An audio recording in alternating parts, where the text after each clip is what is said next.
We talked a lot about Warcraft Direct. It's happening on Wednesday. We already know that. I said I'm going to stream through it. We'll watch it together. Should be fun. It looks like some of the things that they're going to announce have already come out, maybe. Blizzard's Warcraft Direct leaked everything we know so far. Let's see what Bellular has to say about the things we're going to hear about this Wednesday from the Warcraft event. Welcome back to the news, everyone. Today's episode is pretty damn fun. Blizzard have actually leaked a few things from Warcraft Direct, so we'll get to take a look at that. It's actually kind of exciting. And also, we've got loads of developments from the patch 11.0.7 PTR, so plenty to talk about. Let's get stuck in. It seems that someone at Blizzard made a mistake because they uploaded Warcraft 2 Remastered internal alpha, right? Oh. That was uploaded as an entry to battle.net, but they forgot to encrypt the damn thing, which means that we know about it. Right, yeah, that's the Warcraft been able to Remastered see thing. We talked about this. I said this is actually going to be good. People were worried about, is this going to be like Warcraft, Reforged? No, it's not. I totally believe in Microsoft, specifically their ability to remaster things. If you ever played Age of Empires, Age of Mythology, Microsoft has remastered those games, and they are absolutely glorious. Amazing. So I think that's what they're going to do. Same team that's done that stuff's probably going to do this. So Warcraft 2 Remastered is not going to be another Reforged or refunded debacle. Trust me, it should be good. Sam, you starting later in the day? I start now at 10 a.m. That's what Eastern time.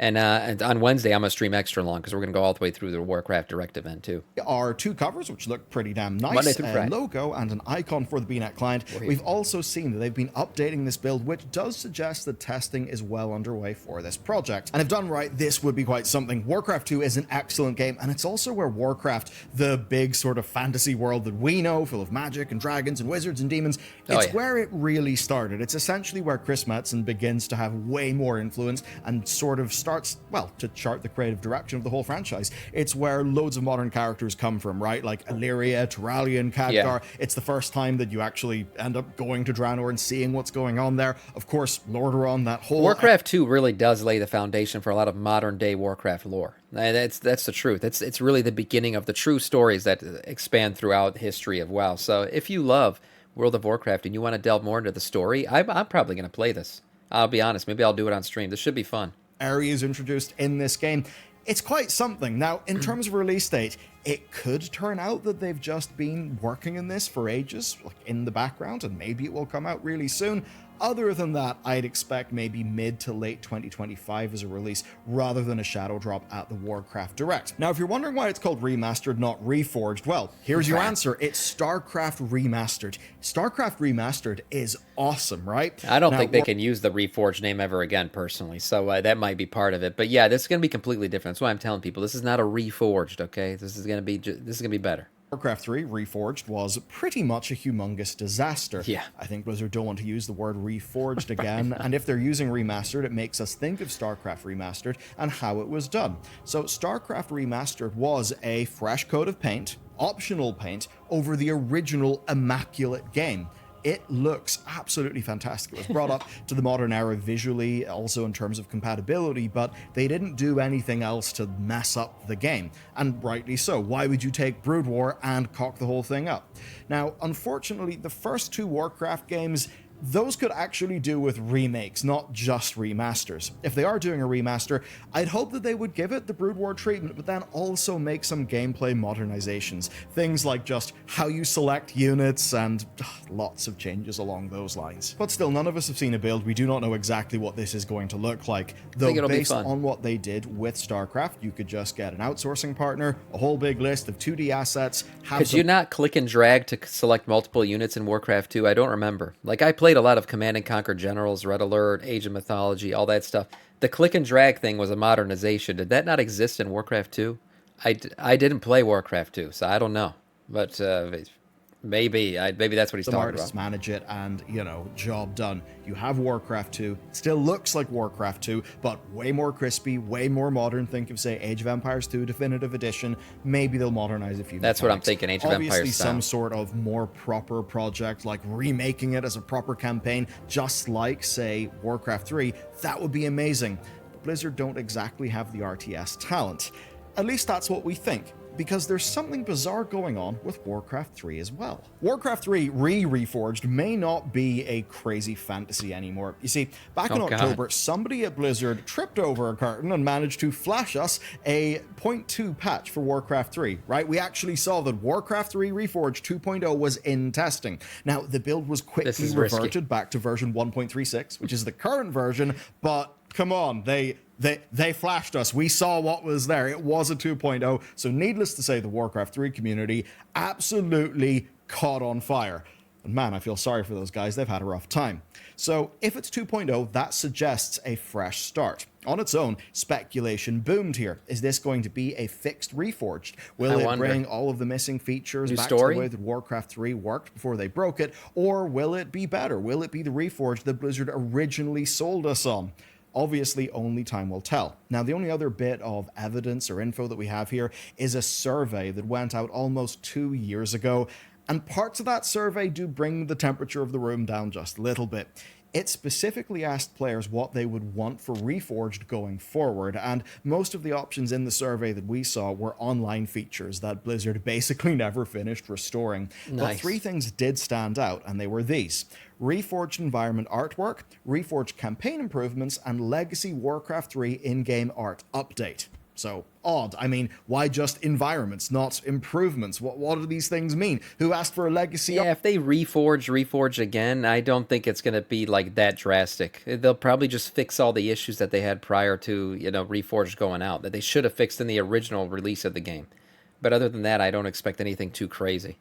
Art update. It's sort of hard to know. But the one thing we didn't see was make all the story and content changes that were originally promised. That wasn't there. So all the cinematics, it doesn't make me think stuff. that we will get Reforged in its originally presented form, where it would have been a genuinely exciting narrative event, a proper remake, remaster of Warcraft 3, but in keeping with the Warcraft lore as we understand it now. That would have been amazing, but it does not seem that that's what we're going to get. But that's not all for the rumor mill. There are a few other little shreds, like as an example, World of Warcraft Dark Realm, which does seem like a fascinating, exciting name.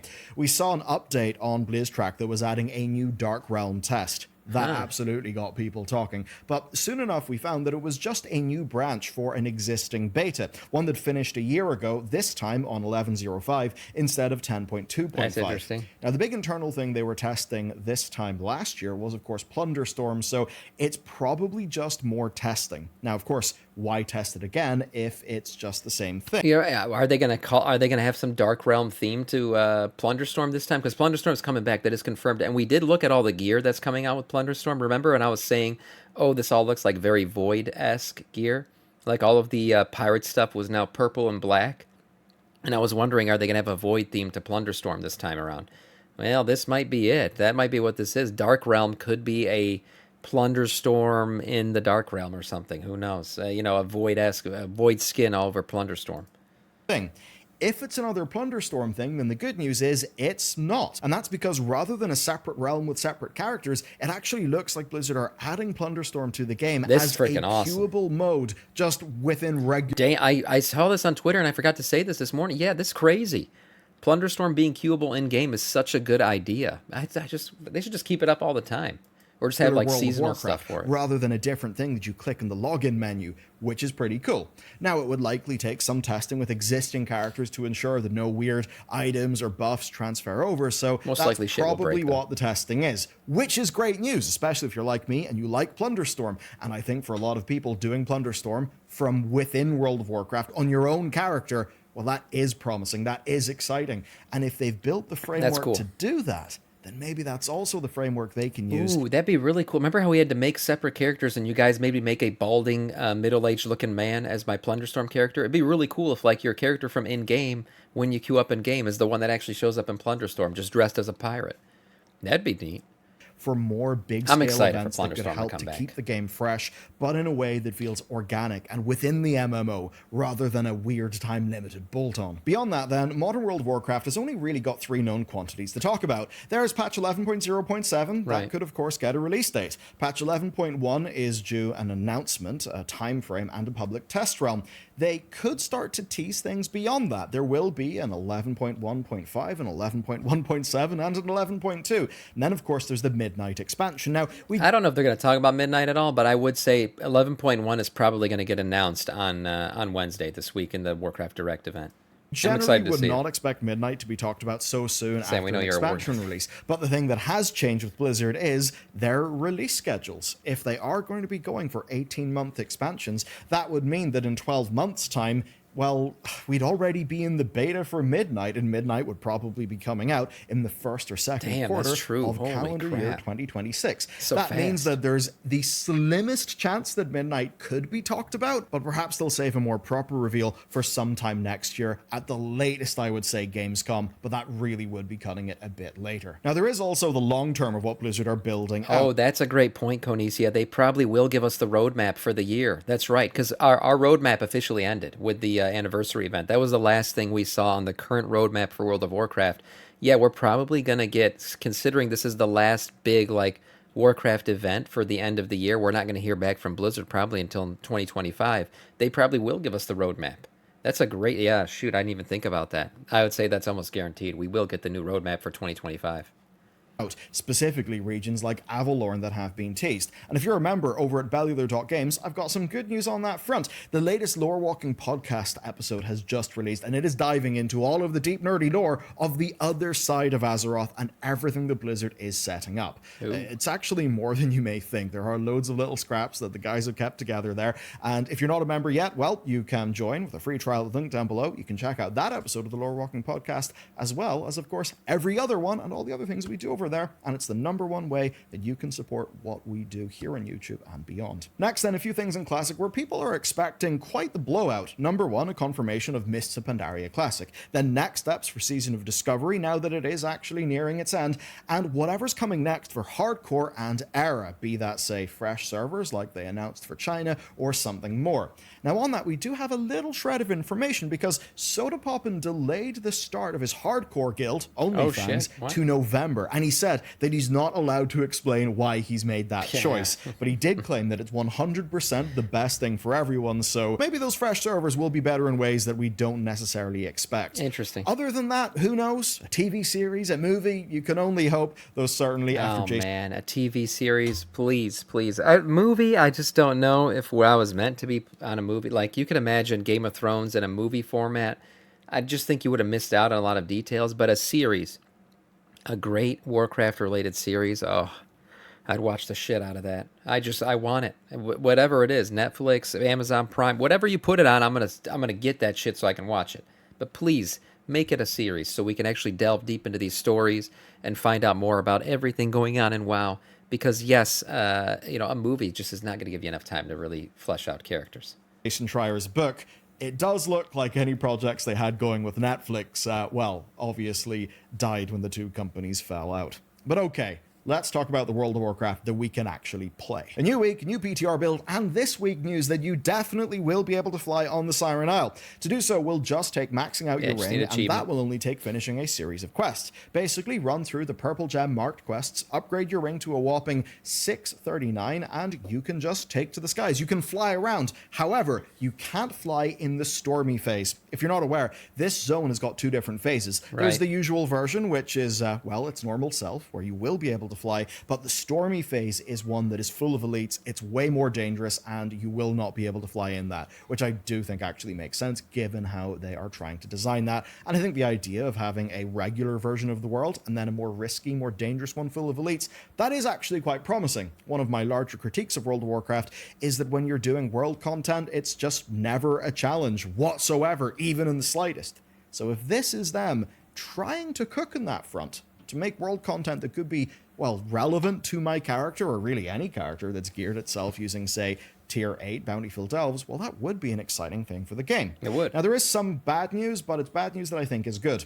They promised to do a profession respec, right? That was on the PTR. But they've now announced it's not coming in 1107. They're actually delaying it, and it's more likely to appear in our... I guess what he means is it's good that they found out that this is going to, in fact, break the game, because that's why they paused it. For sure, it was breaking servers and shit, so the reason why they paused it was to make sure that they don't break the game. So that's good. Don't implement something if it's going to break the game. Make sure it's right, then put it in. Next .1 patch, which in a way is a shame, but I said it's good news for a reason. I think we would all be happier that they announce a delay and delay a feature rather than push it out in a patch and then have Professions break. That would suck for Professions, but especially off the back of patch 11.05 and its very rough launch state, it is good to see Blizzard willing to delay a feature so that it actually comes into the game right. As much as it does seem like bad news, I fully support it. Other than that then, most of the news has been found in data mining. 11.07 has got a ton of new transmogs added. They're actually pretty nice, and most of them are coming from the Siren Isles vendor. That means that, well, your flame-blessed iron farming, which is the new currency, that's going to be something you're doing if you're a collector. There's also some new Warlords of Draenor... Yeah, the currency that they went with, by the way, is different than any currency we've gotten in retail before, but not different than anything we've seen before. It's similar to the Remix Bronze currency in that you'll be using this new currency in the patch to not only buy transmog, but to upgrade your gear that you're getting, to upgrade the ring, the whatever it's called, the Sirens shit thing. So that's pretty cool. I think that's a good way to put currency in the game. We don't need 17 currencies every time a patch comes out. Just give us one and let it do a bunch of stuff. Transmogs that are coming for the WoD Time Walking refresh, and they're it also mostly keeps the currency relevant. Existing WoD sets. And on that front, be sure to check out the Burning Crusade Time Walking vendor, because it's now live in-game with TBC for Time Walking, and it's got its new set of items, which does include things like the Amani Warbear, which is pretty nice, some gorgeous low poly weapons if that's kind of your jam as well. And also, if you're a big fan of Garrosh, I know there's many of you, well, good news, because there's a new Kor'kron Shoulders and Tabard, though, of course, we do expect that will be something in Mists of Pandaria Time Walking. Still, it's great to see Blizzard actually give the Time Walking vendor some love, so that feature, well, just doesn't get stale. And that's all the more relevant now, because the Turbulent Timeways event will be returning to the game with 11.07. But okay, that's whoever edited Valular's video today put no music in it. I don't know what the fuck's going on. Expect things to be all quiet on the Blizzard front until Wednesday. Because Wednesday is Warcraft Direct. We will be live streaming the whole thing. I cannot wait to see what's actually happening next, so that'll be pretty cool. With that said, thanks for watching, and if you want to check out the latest Lore Walking podcast, you can do so over on Bellular.games right now. All right, take care. See you next time. There it is, some music at the end. Yeah, great little summary there. I definitely think we're going to get an 11.1 announcement. I think the roadmap for 2025, that was a great point, Conicia. We're probably going to get that. Whether or not we get any Shades of Midnight or anything, I don't know if we're going to see anything like that just yet. I don't think they're ready for that, but I think we're going to get some really cool announcements going forward, and maybe more details on the Plunderstorm Void Edition. Who knows? That sounds pretty cool. I'm excited for all of it, and we'll be watching that stuff live on stream. Can't wait for it.